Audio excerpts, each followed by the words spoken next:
अस्सलाम वालेकुम रहमतुल्लाहि व बरकातहू। मैं हूं डॉक्टर गोल्ड एंड सिल्वर से आमदीद करता हूं। दोस्तों, ज़रा एक लम्हे के लिए सोचें, अगर किसी इंसान के जिस्म पर एक ज़ख्म हो और हर चंद दिन बाद उस पर सिर्फ़ और सिर्फ नई पट्टी बांधी जाए मगर अंदर का इन्फेक्शन कभी साफ़ ना किया जाए तो क्या ज़ख्म कभी भर सकता है?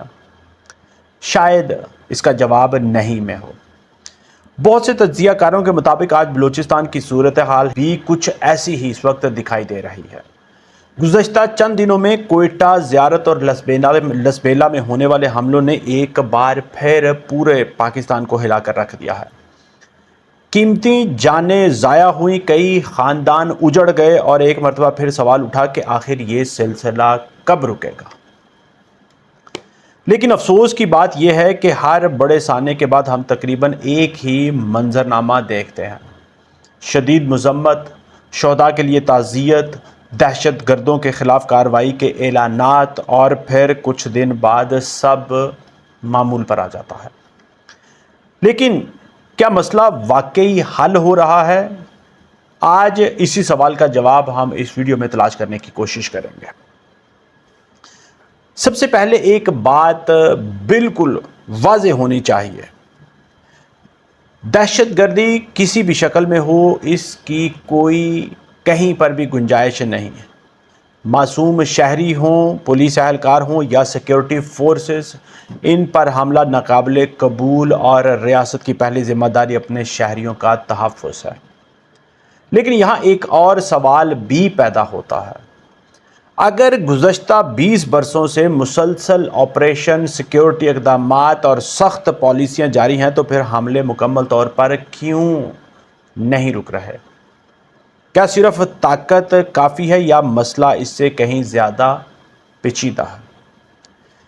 बहुत से माहिरीन इस वक्त कहते हैं कि बलूचिस्तान सिर्फ एक सिक्योरिटी बहरान नहीं बल्कि एक सियासी, मुआशी और समाजी बहरान भी है।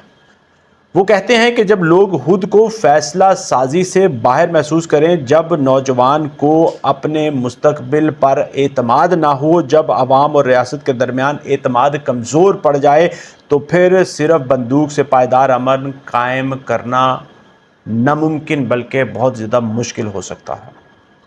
इसीलिए दुनिया के कई ममालिक में इंसदाद शोरश की हिकमत अमली सिर्फ फ़ौजी कार्रवाई पर नहीं बल्कि सियासी मुज़ाकरात, मुकामी हुकूमतों को मजबूत बनाने, रोज़गार, तालीम और अवामी एतमाद की बहाली पर भी मुश्तमिल होती है। एक और दिलचस्प हकीकत ये भी है जिसके ऊपर हमें गौर करना है कि हालिया रिपोर्ट के मुताबिक बाज़ शिद्दत पसंद ग्रोहों की सरगर्मियों में बलूचिस्तान के मुख्तलिफ इलाकों में इजाफा देखा गया है। अगर ये रुझान दुरुस्त है तो इसका मतलब ये है कि ख़तरा सिर्फ एक तंजीम तक महदूद नहीं रहा बल्कि मुख्तलिफ नौइयत की अस्करियत पसंद अनासर इस वक्त सरगर्म हो रहे हैं बलूचिस्तान में। ऐसी सूरत हाल में सिर्फ एक महाज पर लड़ना काफ़ी नहीं होता। इंटेलिजेंस, सरहदी निगरानी, मुकामी पुलिस की सलाहियत और सियासी इस्तेहकाम, ये सब एक ही जंजीर की कड़ियाँ हैं। अगर एक कड़ी कमज़ोर होती है तो पूरी हिकमत अमली मुतासर हो सकती है। अब आइए एक ऐसे पहलू की तरफ जिस पर कम बात होती है।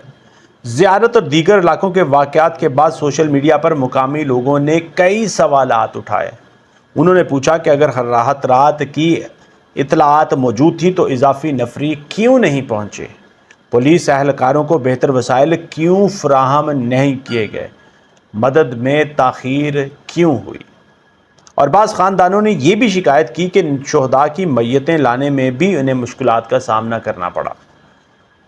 ये तमाम दावे अपनी जगह तहकीक और तस्दीक के मुहताज हैं, लेकिन असल मसला ये है कि अगर हुकूमत इन मामलात, इन सवालात का बरवक्त और शफाफ जवाब ना दे तो फिर अफवाहें जन्म लेती हैं, और जब अफवाहें फैलती हैं तो आवाम का एतमाद मज़ीद कमज़ोर हो जाता है।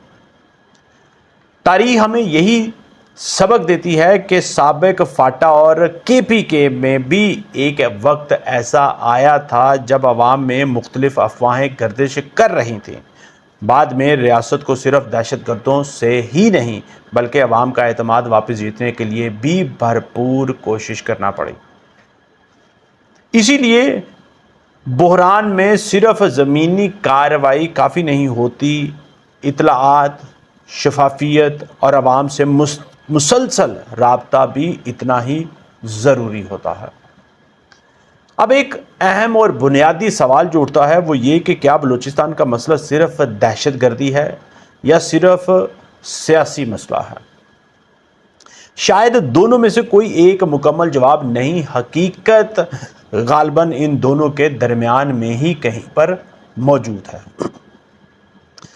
ریاست کو دہشت گردی کے خلاف مؤثر کارروائی بھی کرنا ہوگی اور ساتھ ہی بلوچستان کے عوام کے ساتھ سیاسی، معاشی اور سماجی خدشات کو بھی سنجیدگی سے سننا ہوگا، کیونکہ اگر صرف سیکیورٹی ہوگی لیکن اعتماد نہیں ہوگا تو امن دیر پا نہیں ہوگا، اور اگر صرف مذاکرات ہوں لیکن دہشت گردی پر قابو نہ پایا جائے تو وہ بھی کامیاب نہیں ہو پائیں گے۔ آخر میں ایک سوال آپ سے، اگر آپ پالیسی ساز ہوتے تو بلوچستان میں پائیدار امن کے لیے آپ کی پہلی ترجیح کیا ہوتی؟ مزید سیکیورٹی آپریشن، سیاسی مذاکرات، معاشی ترقی اور روزگار، یا ان سب کا متوازن امتزاج؟ اپنی رائے کمنٹ سیکشن میں ضرور دیجیے گا۔ السلام علیکم۔